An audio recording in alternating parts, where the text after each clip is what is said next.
The importance of test scores when applying to grad school. Some grad programs, such as law school and medical school, require test scores from all applicants. Other degree programs vary. Some will say test scores are optional or not required, or they will grant waivers if the rest of your academic record convinces them of your academic fitness for their program. But why do grad schools want to see test scores at all? Whether it's the GMAT, GRE, LSAT, MCAT, or the rest of the alphabet soup that's available to them? Well, there are three main reasons. The first one, and the most important one, is that scores have been shown to correlate to success in the program, or in the case of the MCAT, to success on the US MLE. Although this data is sometimes disputed or contradicted by other data, that is the basic reason. Schools want to admit students who can succeed in their program, and scores, in many respects, are a more reliable indication of academic ability than grades alone, because grade inflation in the U.S. has shrunk the range of grades that applicants apply with, so it's harder for admissions offices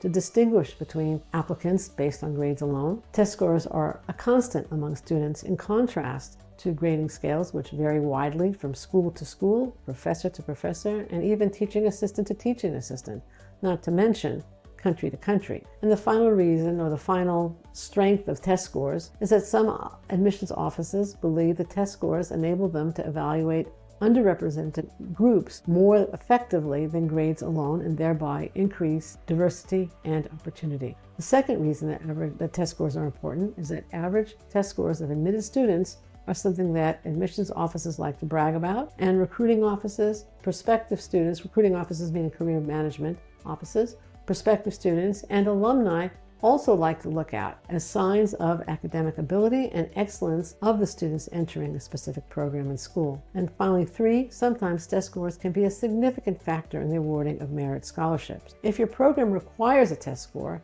give test prep your all. Prepare thoroughly, and don't take the test until you are really ready to ace it.